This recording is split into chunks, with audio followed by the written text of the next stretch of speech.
இஸ்மாயில் அசீசின்னு ஒரு மனுஷன் ஒருத்தன். ஸோ 6 முறை இறந்து மீண்டும் ரீபர்த் ஆன மாதிரி அவனோட வீட்டுக்கு வந்திருக்கான். ஸோ அவன் வீட்டில் அவனை அக்செப்ட் பண்ணாங்களா இல்லையா, அந்த ஊர் மக்கள் அவனை என்ன நினச்சாங்க அப்படின்றது தான் இந்த கதையை.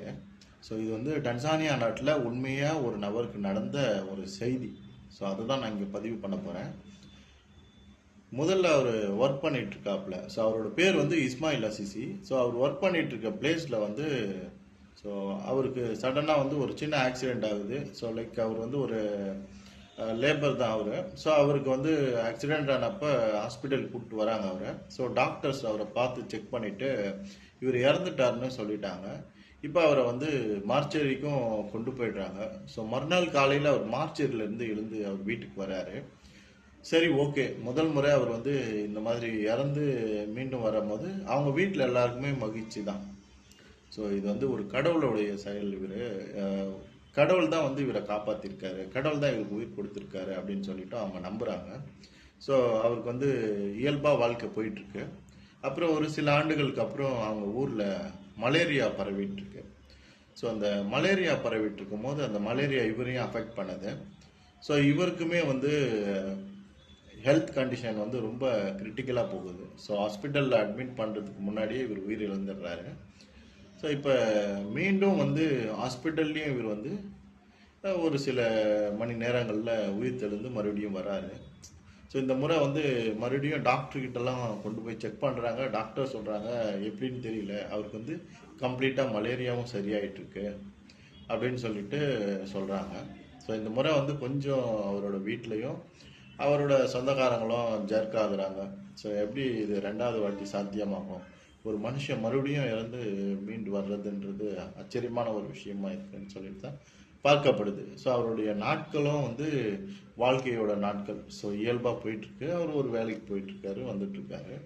இப்போ 3வது முறையாக ஒரு கார் ஆக்சிடெண்ட் ஒன்று அவருக்கு நடக்குது. ஸோ கார் ஆக்சிடெண்ட்டில் அவர் கம்ப்ளீட்டாக இறந்து போயிடுறாரு. இந்த முறை ஹாஸ்பிட்டலில் அட்மிட் பண்ண அந்த நபரை வந்து 3 நாள் மார்ச்சரியில் வச்சுருக்காங்க. 3வது நாள் கழித்து அவர் மறுபடியும் எழுந்து வர்றாரு. ஸோ இந்த முறை வந்து டாக்டர்ஸ் எல்லாமே பயப்பட ஆரம்பிச்சிட்டாங்க. எப்படிடா ஒரு மனுஷன் வந்து 2 முறை இறந்தான், உயிர் வந்துச்சு, மறுபடியும் அவன் ரிட்டர்ன் வீட்டுக்கு போகிறான். சரி, ரைட், ஓகே. 3வது முறை இந்த விஷயம் நடக்கும்போது அவங்களால இதை வந்து டாக்டராலேயே வந்து இதை வந்து நம்ப முடியல. இவனா அப்படின்ற மாதிரி தான் அந்த ஊரில் வந்து பேசப்படுது. இப்போ அவங்க வீட்லேயுமே கூட வந்து இவனை பார்த்தா பயப்படுறாங்க. இப்போ 4வது முறையை என்ன நடக்குதுன்னா, இவனை வந்து ஊருக்கு ஒதுக்கி வச்சிடுறாங்க. இல்லைப்பா, இனிமேல் நீ எங்கள் வீட்டில் இருந்தால் இது வந்து ஒர்க் அவுட் ஆகாது.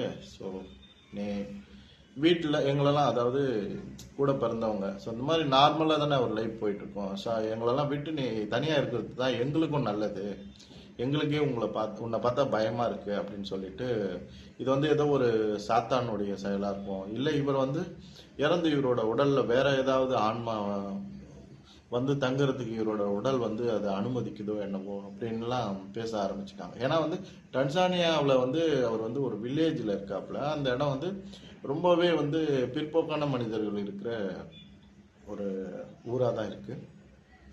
ஸோ அந்த இடத்துல வந்து மறுபடியும் இவருக்கு வந்து ஊருக்கு ஒதுக்குப்புறமா இருக்காரு. ஸோ அந்த நேரத்தில் இவர் வந்து ஒரு பாம்பு கடிச்சிட்டுது இரவு நேரத்தில். இவர் ஏன்னா அவரோட ஊருக்கு அவுட் சைடில் இருக்கிறதுனால அந்த இடத்துல விஷப்பாம்புகள்லாம் நிறையா இருக்கும். ஸோ அதில் ஒரு பாம்பு இவரை கடிச்சிட்டு, இப்போ இவரை வந்து மறுநாள் தான் வந்து இந்த மாதிரி இவரை பாம்பு கடிச்சிட்டு போயிருக்கு, இவர் இந்த மாதிரி உயிருக்கு போராடிட்டுருக்காருன்னு சொல்லிட்டு இவரை கொண்டு போய் ஹாஸ்பிட்டலில் சேர்க்குறாங்க.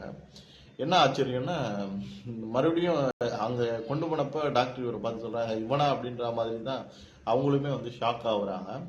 ஸோ இந்த முறை 4வது முறையாக பாம்பு கடிச்சுமே மறுபடியும் இவர் வந்து ரிக்கவரி ஆகி இறந்துடுறாரு ஆக்சுவலி. ஸோ ஒரு இன்சிடென்ட்லையுமே இவர் வந்து இறந்துருவார். ஸோ இதுதான் வந்து இங்கே வந்து ரொம்பவும் கவனிக்கக்கூடிய ஒரு செய்தியாகவே இருக்குது. ஸோ இந்த 4வது முறை பாம்பு கடிச்சு இறந்துருவார்.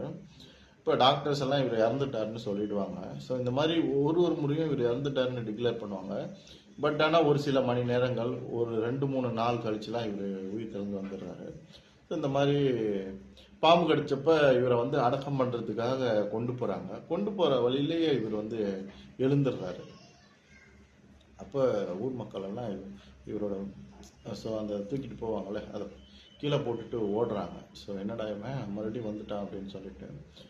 இப்போ ஏதோ ஒரு ட்ரைனேஜ் கிளீனிங் வேலைக்கு போயிட்டுருக்காரு. பாவம் அவரோட லைஃப் வந்து ரொம்ப ஸ்ட்ரகிளாக போயிட்டுருக்கு. ஸோ அவருக்கு வேலைலாம் கொடுக்க மாட்டுறாங்க. ஏதோ ஒரு ட்ரைனேஜ் கிளீனிங் ஒர்க் பண்ணுவேன், அவர் கான்ட்ராக்ட் பேஸ்டாக போயிட்டுருக்காப்புல. அதில் விஷவாயு தாக்கப்பட்டு இறந்து போய்ட்றாப்புல. ஸோ ட்ரைனேஜ் குழியில் வந்து டெட் பாடியாக விழுந்து கிடக்கிறாரு. ஸோ இந்த வாட்டி இவன் இறந்துட்டான்டா அப்படின்னு சொல்லிட்டு 5வது முறையாக இது கிட்டத்தட்ட. அப்போ இவரை வந்து கொண்டு போகிறாங்க, கொண்டு போய் மருத்துவமனையில் அனுமதிக்கிறாங்க. டாக்டர்ஸ்லாம் செக் பண்ணுறாங்க. மறுபடியும் இவர் இறந்துட்டாருன்னு டிக்ளேர் பண்ணி ஒரு சில மணி நேரங்கள் கழித்து உயிரோடு வந்துடுறாரு.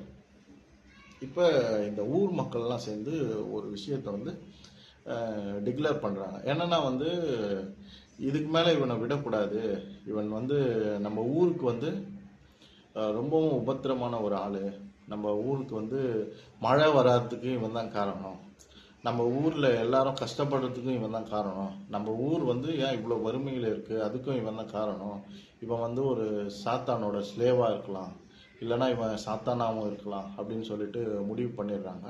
ஸோ அந்த ஜனங்க எல்லாரும் சேர்ந்து என்ன பண்ணுறாங்க, ஒரு நாள் நைட்டோட நைட்டாக இவன் சிட்டிக்கு வெளியே தங்கிட்டு இருக்க அந்த வீட்டை கொளுத்திடுறாங்க. ஸோ அவருமே வந்து கொளுத்தப்பட்ட வீட்டுக்குள்ளே உயிருக்கு போராடுற நிலையில் ஏதோ ஒரு சில நபர்கள், இறக்கம் உள்ள மனிதர்கள் பாவம், அவங்க இவரை பாவம் பார்த்து அந்த வீட்டுக்குள்ளே போய் இவரை காப்பாற்றி வெளியே கொண்டு வராங்க. கொண்டு வந்தால் இவர் வந்து மயங்கி கிடக்கிறாரு. இவரை ஹாஸ்பிட்டல் கொண்டு போகிறாங்க. கொண்டு போனால் இவர் இறந்துட்டாரு அப்படின்னு சொல்லிடுறாங்க. இந்த முறை மறுபடியும் அந்த மனுஷன் உயிரோட கொஞ்சம் சில மணி நேரங்கள் கழிச்சு உயிரோட வராப்புல. வந்தப்ப ஸோ ஒரு டிவி சேனலுக்கு இன்டர்வியூ கொடுக்குறாரு. ஒரு 2 வருஷத்துக்கு முன்னாடி இன்டர்வியூ கொடுக்கும்போது இந்த மாதிரி ஒரு 6 முறை நான் வந்து இறந்து மறுபடியும் எனக்கு உயிர் வந்துச்சு, ஏன் எனக்கு இந்த உயிர் வந்துச்சுன்னு சொல்லிட்டு எனக்கு வந்து ரொம்ப கவலையாக இருக்குது, நான் இறந்தே இருக்கலாம் அப்படின்னு நான் வந்து ஃபீல் பண்ணுற அளவுக்கு என்னோட நிலைமை வந்து ரொம்ப கவலைக்கிடமாயிடுச்சு. என்னைய வந்து யாருமே சேர்த்துக்க மாட்டேங்க, எங்கள் வீட்டில் இருக்கிறவங்க, என்னோட சொந்தக்காரங்க, என்னோட ஊர்க்காரங்க எல்லாரும் என்னை பார்த்தா பயப்படுறாங்க, எனக்கு வேலை கொடுக்க மாட்டாங்க, ஊர் ஃபுல்லாக என்னை பற்றி பேசுனதில் என்னை பற்றி எல்லாருக்கும் தெரிஞ்சிருச்சு. ஸோ நான் யார்கிட்ட போய் என்ன ஒர்க் கேட்டாலும் என்னால் வந்து சர்வைவ் பண்ணுறதுன்றதே ரொம்ப கஷ்டமாக இருக்குது. நான் தினம் எனக்கு யாரோ ஒருத்தர் இறக்கப்பட்டு கொடுத்துட்டு போகிற ப்ரெட்டில் தான் நான் சாப்பிட்டுட்டு உயிர் வாழ்ந்துட்டுருக்கேன் அப்படின்னு சொல்லிட்டு அவர் வந்து ஒரு டிவி சேனலுக்கு ரொம்ப கவலைக்கிடமான ஒரு இன்டர்வியூ ஒன்று கொடுத்துருந்தாரு. ஸோ அந்த டாக்குமெண்ட்ரியை பார்த்தேன், சரி உங்கள் கூட இந்த விஷயத்தை ஷேர் பண்ணிக்கணுன்ட்டு நினச்சேன். நன்றி.